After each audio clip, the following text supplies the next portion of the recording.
Hello hello जी, good morning. और जी सभी भाई बहनों को सुबह सुबह का राम राम जी। कैसे हो आप सब? आशा करते हैं आप सब भी अच्छे होंगे, स्वस्थ होंगे, मस्त होंगे। और स्वागत है आप सभी का एक बार फिर से एक और नई सुबह के साथ नए व्लॉग में। तो जी टाइम अभी 4:30 बज गए हैं और दिन है रविवार का और तारीख है 16 फरवरी। तो इधर मैं उठ गई थी और उठते ही सबसे पहले चलिए गेट खोल लेते हैं और बल्ब वगैरह जगा देते हैं। तो हम रात का वो ये बाहर का बल्ब बंद कर देते हैं, क्योंकि हमारे जो गली में 2-3 खंभे हैं ना, तो उन पे लाइट लगी है, तो कोई फिर फायदा नहीं है घर के बल्ब जगाने का। तो उन्हीं से ही बहुत ज़्यादा रोशनी हो जाती है गली में। तो जैसे ही मैंने गेट खोला ना भाई, बहुत ज़्यादा शांत मौसम है और बहुत ही प्यारा माहौल होता है जब सुबह का, तो सुबह को ही पता है। और मैं इस माहौल को ना भी बिल्कुल भी स्किप नहीं करती हूँ। तो मेरा उठने का टाइम देखिए यही होता है, सुबह मैं जल्दी उठ जाती हूँ। और अभी जैसे ना पीछे से ना आवाज़ आ रही थी मंदिरों में से और गुरुद्वारे की भी आ रही थी, क्योंकि ना उसमें सुबह 4 बजे देखो भजन कीर्तन आरती शुरू हो जाती हैं भक्ति के। तो उनसे मैं फिर ना मैंने म्यूट कर दिया, क्योंकि फिर वही भाई कॉपीराइट आ जाता है, इस वजह से। वो बहुत ही अच्छा लगता है। और जो सुबह का जो माहौल होता है ना भाई, जैसे कहीं तो भजन चल रहे हैं मंदिरों में, कहीं घंटियाँ बज रही हैं, कहीं वही गुरुद्वारे की आवाज़ आ रही है। तो ये माहौल ना बहुत ही पवित्र मतलब कि पवित्र भी होता है और पावरफुल भी होता है सुबह का माहौल। बोलते हैं ना कि सुबह 4 बजे से लेके और 5 बजे तक का ब्रह्म मुहूर्त होता है। और इस टाइम ना हमारे जो देवी देवता होते हैं भ्रमण करते हैं। तो इस टाइम जो उठता ना बिना अलार्म लगाए और बिना उठाए हुए उठता ना, वो बहुत ही भाग्यशाली होते हैं भाई। और बहुत ही अच्छा लगता है जो इस माहौल को ना मतलब कि महसूस करता है। तो यहाँ पर ना जैसे मैंने गेट खोला ना, तो बाहर कुत्ता खड़ा था और मैं सोचा कि भूखा होगा बेचारा, तो उसके लिए रोटी लेकर गई मैं, तो उसने खाने से मना कर दिया, यानी कि रोटी खाई नहीं। फिर मैंने उस पर ना बाहर रख दी थी पैड़ी पे, रैम पे। तो उसने खाई नहीं, क्योंकि भैया रात की रोटी बासी थी, तो कुत्ते भी बासी रोटी नहीं खाते हैं। मुझे ये था कि खा लेगा, रात रात भर का भूखा होगा। बस उसके बाद अपना मैंने गेट पे पानी भी डाल दिया था और ब्रश वगैरह मैं अपना करके आ गई थी, क्योंकि फिर ना मेरा पहला काम ब्रश करने का होता है। बिना ब्रश के मैं पानी नहीं पीती हूँ। तो इधर मैंने अपना 1 गिलास गर्म पानी करके आराम से बैठ के पी लिया है, जो कि मैं इधर 15-20 मिनट बैठ के बाबा के सामने मेडिटेशन करती हूँ, जिसको अमृत वेला ही बोलते हैं। सुबह का जो माहौल होता है ना, 4 बजे से लेकर 5 बजे तक, इसको अमृत वेला ही बोलते हैं और ब्रह्म मुहूर्त भी बोलते हैं। तो 15-20 मिनट मुझे शांति मिलती है भाई, बाबा के सामने उनको याद करना, बैठना। और फिर उसके बाद ना जैसे 15-20 मिनट के बाद मैं आ गई थी बाहर थोड़ा सा टहलने के लिए। तब तक ना भाई 5 बजे से भी ऊपर का टाइम हो गया था। और इधर देखो बिल्कुल शांति सा भरा माहौल है। और जैसे हमारे पास, घर के पास में ही होगा मैडी भी है, ओम शांति भी है, गुरुद्वारा भी है। काफ़ी सारी मतलब जो भी चीज़ होती है ना मंदिर मस्जिद, वो हमारे घर के पास में ही है। और अभी से पीछे से बिल्कुल आवाज़ आ रही थी। और तो मैं पूरे 15-20 मिनट ना बाहर टहलती हूँ, यानी कि मैं 4-5 चक्कर लगा के जाती हूँ यहाँ से लेके और जो हमारी गली ना घर वाली वहाँ तक। तो इससे एक तो देखो जो हमारा शरीर है वो भी खुल जाता है और जो थोड़ी सी एक्सरसाइज भी हो जाती है। और सुबह का जो माहौल होता है उसको भी हम महसूस कर लेते हैं, क्योंकि जो सुबह की हवा होती है ना, वो हमारे शरीर के लिए बहुत ही फायदेमंद होती है। तो बस घर पे आते ही हो जाते हैं मेरे काम शुरू। और टाइम भी ना जैसे 5:30 बजने वाले ही हो गए थे जब तक मैं घर पे आई। तो यहाँ पर मैं अंदर से झाड़ू लगाते लगाते इधर लेकर आ गई हूँ, क्योंकि पहला काम मेरा झाड़ू लगाने का ही होता है। और जैसे संडे का दिन है, बच्चे थोड़ा लेट से उठेंगे और आज मैं अपना काम ना अपने हिसाब से करूँगी। सारे घर की साफ़ सफाई करके और बाद में नहा धो के खाना वगैरह बनाऊँगी। तो पूरी रसोई में भी झाड़ू लगा दी है, पूरी पैड़ियों में, और जो कमरा बाहर वाला यहाँ पर भी, इधर से भी लगाते लगाते अभी मैं बाहर को भी झाड़ू लगाऊंगी और फिर मैं आंगन को धोऊंगी, साथ में पोछा भी लगाऊंगी। तो भाई आप सभी इतने प्यारे प्यारे कमेंट करते हो, उसके लिए आपका बहुत बहुत धन्यवाद। आप इतना कीमती वक्त निकालते हैं मेरे वीडियो देखने के लिए, तो उसके लिए आपका बहुत बहुत धन्यवाद। और अगर आज का वीडियो पसंद आ जाए तो वीडियो को लाइक जरूर कर देना और छोटा सा प्यारा सा कमेंट भी कर देना। तो पूरे घर में झाड़ू लगाने के बाद ना मैं बाहर जो है ना गेट के बाहर भी झाड़ू जरूर लगाती हूँ सुबह सुबह। तो सबसे पहले मेरे ही घर में झाड़ू लग जाती है भाई। और देखो गाँव में सारे आसपास में सारे उठ जाते हैं, जैसे कि आपको पता ही है, क्योंकि गांव का माहौल ना भाई शहरों के माहौल से बहुत ही अलग है और बहुत ही शांति मिलती है गांव के माहौल में। ऐसा माहौल ना भाई आपको कहीं नहीं मिलेगा जैसा कि गांव में होता है। वैसे देखो सारी फैसिलिटी शहरों में भी है और अब गांव में भी है, पर जो सुकून होता ना वो गांव में ही मिलेगा।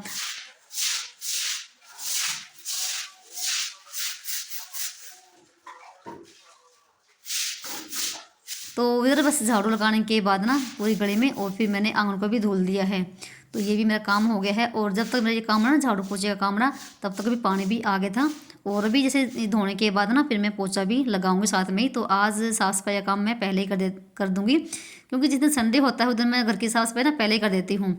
और एक बहना कमेंट भी था कि आप ना पोछा पोछा लगाती हो तो उसमें किस दिन आप नमक डालती हो। तो जिस दिन रविवार होता है ना तो मैं उस दिन नमक का पोछा लगाती हूँ, या आप मतलब कि हफ्ते में 2 बार भी लगा सकते हैं नमक का पोछा, और बाकी दिनों में मैं सर्फ का पोछा लगाती हूँ। तो मतलब कि बहुत अच्छा दिन होता है रविवार के दिन नमक का पोछा अगर लगाओगे तो यहाँ पर ना बाहर की साफ़ सफाई करने के बाद में फिर मैंने आते ही ना अपनी 1 कप चाय का बना लिया है। तो चाय हमारी बन चुकी है, क्योंकि भाई थोड़ी सी एनर्जी मिल जाती है चाय पीने से, क्योंकि अभी मेरे बहुत सारे काम करने बाकी हैं। चाय पीने के बाद फिर मैं पोछा भी लगाऊंगी, सिर्फ मैंने धोया ही है बाहर को। और अभी बीच में ना पानी भी आ गया था और मैं मशीन में पानी डालकर आ गई हूँ, तो कपड़े भी धुलते रहेंगे और अभी मैं पोछा लगाऊंगी साथ में। और बच्चों की दोनों ड्रेस हो रखी हैं, वाइट वाली भी और जो नीली वाली भी, और ब्लेजर वगैरह भी हैं सब। तो चाय पीने के बाद ना यहाँ पर आपसे मैं काफ़ी देर के बाद मिल रही हूँ। तो पूरे घर में पोछा लगाया है, और पोछा लगाते लगाते ना भाई मुझे गर्मी लगने लगी थी, तो मैंने स्वेटर वगैरह सब कुछ निकाल दिया था। तो भाई होता है ना, चाहे गर्मी चाहे सर्दी कितनी भी हो, अगर हम काम पे लग जाते ना तो गर्मी ऑटोमेटिक ही हमारे शरीर में आ जाती है। तो अभी 6:30 बज गए हैं और मेरा पूरा घर का काम सारा हो गया है, यानी कि साफ़ सफाई वाला काम मेरा बन चुका है। तो देख सकते हैं पूरा घर बिल्कुल साफ़ है, और केसो सुलभ को मैंने उठाया नहीं है। तो उसके बाद जैसे 6 बजे ना पानी भी आ गया था, और फिर मैं लगी थी कपड़े जोड़ने के लिए। जब तक मैंने पोछा लगा ना तब तक मेरे कपड़े धुल चुके थे, मतलब कि एक बार के। और एक बहन ना पूछ रही थी कि आप ना कपड़े किस टाइम धोती हो, बच्चों जाने के बाद या पहले। तो भाई चाहे बच्चे स्कूल जाए या ना जाए, चाहे घर पे रहें, मैं कपड़े का काम ना सुबह कर देती हूँ। बस ये है कि मैं सुखाती हूँ बाद में हूँ, बच्चों जाने के बाद। पर कपड़ों का मेरा सुबह का ही होता है, चाहे कितनी भी सर्दी हो चाहे कितनी भी गर्मी हो। तो कपड़े, और क्योंकि ना सुबह एकदम टूंटी आती है तो खुले पानी में कपड़े आराम से धुल जाते हैं। और यहाँ पर आपको दिखाती मेरी पैंट है स्लोक की है, वाइट वाली, और इसने ना कल पैंट पे पेन की स्याही लगा दी है। और भाई घबराने की जरूरत नहीं होती है। अब मुझे कोई टेंशन नहीं होती अगर बच्चे पेन की स्याही या किसी कपड़े पे लग जाए तो, क्योंकि बहुत बढ़िया तरीका है भी उतारने का, बिल्कुल झटपट से उतर जाती है। जो ना जो नेल पेंट उतारने का जो थिनर होता है, या फिर जो डब्बी माता कागज सा, वो ले लीजिए और उससे उतारिए भाई, बिल्कुल 5 मिनट लगेंगे उतारने में, और कपड़ा भी नहीं घिसेगा और ना ही फटेगा, और बिल्कुल जल्दी से साफ हो जाएगा। क्योंकि जब से मुझे पता लगा ना तो मैं यही यूज़ करती हूँ। और भाई जिसके घर में बच्चे होंगे और पढ़ते होंगे तो ये काम भाई होता ही है। तो यहाँ पर देखो मैंने ना सिर्फ ना एक बार ही लगाया था, और देखो घसने के बाद ना बिल्कुल साफ़ हो गया है। अब यहाँ पर ना हम लेंगे थोड़ी साबुन के साथ और रगड़ देंगे इसको। अगर आप नॉर्मल से इसको उतारोगे ना बिल्कुल भी उतरेगा नहीं, कपड़ा ही फट जाएगा, पर स्याही नहीं उतरेगी, क्योंकि आपको पता ही है पेन की स्याही कितनी जिद्दी होती है, उतरेगी नहीं, वो भी वाइट कपड़े से तो बिल्कुल भी नहीं है। तो यहाँ पर बहुत बढ़िया आइडिया है, तो ये आप ज़रूर ट्राई करके देखना।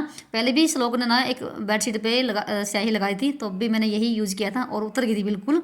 तो पैंट बिल्कुल साफ़ हो गई थी, और कपड़ों काम करने के बाद ना कपड़े सुखाकर भी आ गई थी मैं। और फिर उसके बाद नहा धो के और यहाँ पर मैंने अपने थोड़ी बहुत डेंटिंग पेंटिंग कर ली है। और 7 बजे तक मेरा ना जैसे सारा काम हो गया था, और नहा कर मैं आ गई थी। तो जैसे सुबह एकदम ठंड होती है तो मैंने अपनी जो है ना ये कोटी यही पहन के रखती हूँ मैं, क्योंकि ये ना तो इसमें सर्दी लगती है, और इसको पहन के ना आराम से मैं काम कर लेती हूँ। तो इसको तो मैं रोज़ ही धुल देती हूँ कपड़ों के साथ में। और अभी करूँगी मैं दिया बत्ती, तो दिया बत्ती कर लेते हैं। और बच्चे मैंने अभी उठा लिए एक बार, तो इनको दे दी है वार्निंग कि उठ जाओ, पर ये उठने का नाम नहीं है। तो यहाँ पर मंदिर में दिया मेरा लग चुका है, और मंदिर एक ऐसी जगह है यहाँ पर बैठ के आप शांति से ना भी अपने भगवान से बात कर सकते हैं। तो 15-20 मिनट में यहाँ पर भी बाबा के सामने बैठ गई थी, क्योंकि मैंने मंदिर में भी बाबा की फ़ोटो लगा रखी है। और मैंने फिर तुलसी के लिए भी दिया बना लिया है, और एक धूप मैंने रसोई में लगा दी है। यहाँ की धूप ना पूरे आंगन में फैल जाएगी। तो ऊपर आने के बाद तुलसी की पूजा कर ली है, और रविवार के दिन जल चढ़ाते नहीं है। तो भाई देखो सूर्यदेव भी निकल आए हैं, कितने प्यारे लग रहे हैं ना भाई। सुबह सुबह सूर्यदेव के दर्शन हो जाए भाई, इससे अच्छी क्या बात हो सकती है। बहुत सारे लोग तो ऐसे भी होंगे क्योंकि लेट से उठते हैं और सूर्यदेव के दर्शन भी नहीं होते, पूरा दिन चढ़ जाएगा तब उठेंगे। तो यहाँ पर ना उसके बाद फिर मैंने खाने की तैयारी कर ली है, जो कि सब्जी बनेगी मटर और पनीर की। तो मैंने प्याज कट कर लिए हैं 2-3, और 1 टमाटर कट कर लिए हैं। और ये जो पनीर दिखा रहा हूँ आपको मैं, ये मैंने रात को ना मलाई भिगोई थी। और जो मलाई में से दूध निकलता है ना, मतलब मलाई को भिगोने के बाद जो मक्खन निकल आता है, और मक्खन में से जो दूध निकलता है ना, ये मैंने उसको फाड़ के पनीर बना रखा है भाई। तो देख लीजिए कितना सारा है, कम से कम 150 ग्राम के तो आसपास में ही होगा ये। तो बिल्कुल भी बेकार नहीं जाता भी जो दूध बचता ना मलाई भिगोने के बाद। तो मैंने वीडियो बनाई थी भाई सारी, और वो मेरे से कट गई। तो अगली बार जब मलाई भिगोऊंगी ना तब आपको दिखाऊंगी कैसे मलाई से मक्खन, और मक्खन से निकालने के बाद फिर दूध से फिर पनीर बनता है। तो यहाँ पर तेल गर्म हो गया था और जीरा भी पक चुका था। और फिर मैंने प्याज फ्राई कर लिया थोड़ी देर, क्योंकि अब ग्रेवी बनाएंगे। और दूसरे मैंने बर्तन में ना टोपिए में मैंने गर्म पानी करके मटर डाल दिए हैं, उबल जाएंगे ताकि जल्दी सब्जी बन जाए। और मैंने अभी बीच में सब्जी भी ली है, 2 गुच्छी मैंने मेथी की ली है और गाजर टमाटर लिए हैं। मेथी मुझे सुखानी है, धूप अच्छी खासी निकल आती है। तो ना 15-20 मिनट प्याज को फ्राई करने के बाद फिर टमाटर डाल दिए हैं। और इसी में मैंने अदरक लहसुन सब कुछ डाल दिया है। और साथ में यहाँ पर डाल देंगे नमक, ताकि जल्दी टमाटर प्याज गल जाएं। तो मैं इसी तरीके से ग्रेवी बनाती हूँ। सबका तरीका अलग अलग होता है। और दूसरी साइड में हमारे मटर भी उबल चुके थे, ताकि जल्दी सब्जी बन जाए, क्योंकि पके पके ही आते ना आजकल मटर। और ऊपर आने के बाद ना मैंने चूल्हे में छिलका ली है आग, और सारा सामान लेकर आ गए हैं। पहले तो हम सब्जी बनाएंगे, और फिर मैंने जल्दी रोटी सब्जी डाल दी ना, यानी कि 9 बजे तक खाना हमारा बनकर तैयार हो गया था। और केसस लोग भी उठ गए हैं, काफ़ी देर हो गए हैं, क्योंकि उसको दूध भी लाना होता है ना। तो इधर ही तेल गर्म हो गया है और मैंने जीरा भी डाल दिया है। तो जीरा का तड़का लगाएंगे। जीरा भुनने के बाद जो ग्रेवी थी ना वो हम इसमें डाल देंगे। और इस ग्रेवी को डालने के बाद ना जो मसाले होते हैं, हल्दी, नमक थोड़ा सा, और इसमें धनिया, और ये डाल देंगे। और मैंने थोड़ी सी बिल्कुल लाल मिर्च भी डाल दी है, क्योंकि इसमें ना ग्रेवी में मैंने 3-4 मिर्ची डाली थी हरी।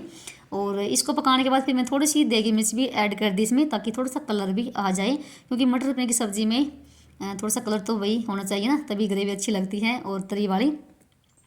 तो यहाँ पर 15-20 मिनट मैंने ग्रेवी को पकाया है, ताकि जब तक पकाएंगे जब तक उसमें भाई तेल ना छोड़ दे वो। तो और बहुत ज़्यादा छींटे भी लगते हैं जब हम ग्रेवी को पकाते भी हैं, और धुआं भी बहुत ज़्यादा उठता है, दिखाई भी देता भाई कैसी ग्रेवी बनी है। तो फिर उसके बाद मैंने मटर भी डाल दिए हैं और पनीर भी डाल दिया है। तो और मैं पनीर को कभी भी फ्राई नहीं करती हूँ तेल या घी में, मैं ऐसे ही बनाती हूँ भाई, क्योंकि देखो भाई सबका तरीका अलग अलग होता है, सब्जी बनाने का भी और घर का काम करने का भी, सब अपने हिसाब से काम करते हैं। और फिर उसके बाद ना सब्ज़ी हमारी बन चुकी थी, जब तक मैं आटा वगैरह लगा के लेकर आई। और फिर लगी थी मैं रोटी बनाने के लिए। और ना चूल्हे पे भाई धूप आ गई थी, और आजकल धूप इतनी भाई कड़ाके की पड़नी शुरू हो गई है, जैसे कि ना मार्च अप्रैल का महीना चल रहा हो। क्योंकि बस सुबह की धूप तो सुहा जाती है, और दिन में जो धूप पड़ती है ना वो तो बिल्कुल सुहाती नहीं है। और यहाँ पर चूल्हे की हमारी भाई फूली फूली रोटी देखो बनकर हो गई तैयार। भाई इस खाने के लिए तो भाई सभी तरसते हैं चूल्हे की, क्योंकि चूल्हे की जो रोटी होती है ना, चूल्हे का जो खाना होता है वो बिल्कुल हेल्दी होता है, कोई भी उसमें मिलावट नहीं होती है। तो यहाँ पर ये सब्ज़ी हमारी देखो बनकर हो गई तैयार, थोड़ी सी भाई टाइट हो गई है। और मैंने इसमें हरा धनिया भी कट करके डाल दिया है। तो भाई देखो घर का मतलब कि बिना पैसे का हमने पनीर भी बना लिया घर पे, नहीं तो 50 रुपये का तो पनीर आता। और मटर मेरे पहले रखे हुए थे जो मैंने छील के स्टोर करके। तो यहाँ पर मैं केसर और श्लोक की लगा रही हूँ प्लेट। तो ये साथ साथ में इधर खा लेंगे गरम गरम सी लस्सी, साथ में मक्खन है। तो मैं थोड़ा सा मक्खन ना बचा लेता, ताकि ये खा लेंगे, मक्खन पसंद है। और इन्होंने अपने प्याज भी कट कर लिए हैं, दोनों की लगा दी प्लेट। तो आ जाइए आप सभी भाई, जिसको भी देसी खाना खाना हो तो वो भी चूल्हे का। तो भाई यही तो होता है गांव का भाई असली रहन सहन और देसी खाना।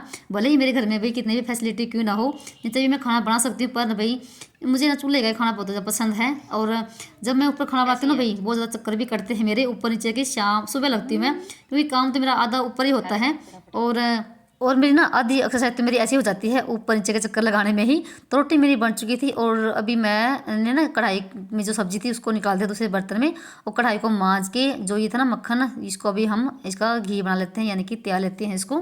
तो चूल्हे में अभी आग थी, और मैं जब भी मक्खन का घी बनाती हूँ ना, तो मैं चूल्हे पर बनाती हूँ, या फिर अंगीठी पे जब शाम के टाइम रोटी बनाती हूँ तब।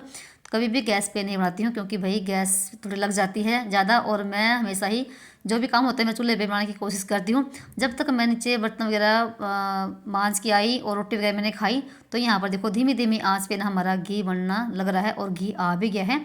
अभी मैं इस पे ही रखा रहेगा, क्योंकि अभी जो है ना इसमें ये पापड़ी सी है वो सारी इसमें जैसे अंदर जल जाएगी। तो सारा काम मेरा देखो हो चुका था। और जो थी ना मेथी, अभी मुझे ये चीरनी है, क्योंकि धूप अच्छी खासी निकलती है, तो इसको सुखा लूँगी। तो 2 गुच्छी ली थी मैंने, और वैसे सस्ती भी है। और मैं भाई मुझे ना मेथी घर की सुखाई पसंद है, इसमें खुशबू भी होती है। वैसे आते हैं बेचने वाले, पर मैं उनसे कम ही लेती हूँ। मैं हर साल सर्दियों के मौसम में 1 डब्बा भर के काट पीट के इसको सुखा लेती हूँ, साल भर के लिए स्टोर कर लेती हूँ। तो यहाँ पर दांत से ना भाई झटपट से जल्दी ही कट कर ली थी मैंने। तो बस इस कट्टे भी इधर फैला दी है। और इसके बाद ना, यानी कि इस वीडियो का एंड करने के बाद फिर मैंने दोपहर के टाइम ना 11 बजे के बाद फिर मैंने गेहूँ भी धो ली थी, क्योंकि धूप ना बहुत तेज वाली हो रखी थी। तो फिर उसके बाद ना नीचे का भी ऊपर का भी सारा काम हमारा हो गया था, और हम आ गए थे नीचे। तो अभी मैं इस घी को ना, घी तो ठंडा भी हो गया था और मैंने जो डब्बे में पहले घी था इसमें, तो मैं डाल दिया उस कटोरे में। अभी इस डब्बे में हम ताज़ा घी भर लेते हैं, उसका भी बच्चे खा पी लेंगे। और मैं इनका लिए चूरमा भी बनाती रहती हूँ बच्चों को, क्योंकि भी हमारे घर में मीठा के सारे ही शौकीन हैं। तो यहाँ पर मैंने छलनी के साथ छान के इस डब्बे में भर दिया है, और ये डब्बा 2 किलो का है। और यहाँ पर देखो 8-9 दिन की मलाई थी, और 8-9 दिन की मलाई से ना आधी किलो से ऊपर घी निकल गया है। और यहाँ पर देखो कढ़ाई बिल्कुल भी नहीं जली है, और इसमें जो रह गया ना कढ़ाई में जो ये है पीछे नीचे का जो रह जाता है ना, इस ये भी बहुत ही स्वादिष्ट लगता है। इसमें ना आप बूरा या शक्कर मिला के खाओगे ना तो बहुत ही मस्त लगता है। ये ना श्लोक को बहुत ज़्यादा पसंद है। जैसे अभी मैं इसमें शक्कर मिला रही हूँ, तो ये भी फेंकने की जरूरत नहीं है भाई, कुछ भी वेस्ट नहीं होता है, सारा कुछ हमारे काम का ही होता है। देखो यहाँ पर, क्योंकि सर्दी का मौसम है, सर्दी के मौसम में मलाई बिल्कुल भी खट्टी नहीं होती है। तो यहाँ पर देखो ये कुछ ऐसा है, बिल्कुल खोए जैसा लगता है ये, और श्लोक को बहुत ज़्यादा पसंद है। तो ये लेकर चला गया है अपना ऊपर, तो ये ऊपर दोनों पढ़ाई कर रहे हैं। और फिर उसके बाद मैं भी ऊपर चली गई थी यहाँ का काम ख़त्म करने के बाद। और इधर मैंने सारी सब्जी धुल के रख दी है, सूख जाएगी। और जो भी बर्तन थोड़े बहुत हो गए थे अभी घी की, वो मैंने सारे मांज दिए हैं। तो यहाँ पर मेरा सारा काम ख़त्म हो गया है, और दूध भी मैंने अभी साथ साथ में गर्म भी कर दिया है। और टाइम अभी 11 बज गए थे। तो इसके बाद ना मैं गई थी ऊपर, तो ऊपर जाने के बाद गेहूँ भी धुली हैं और कपड़े भी उतार दिए थे, सारे कपड़े मेरे सूख चुके थे। तो ये तो हमारा आज का वीडियो। चलिए मिलते हैं एक और नए ब्लॉग में, तब तक के लिए बाय बाय, राम राम जी।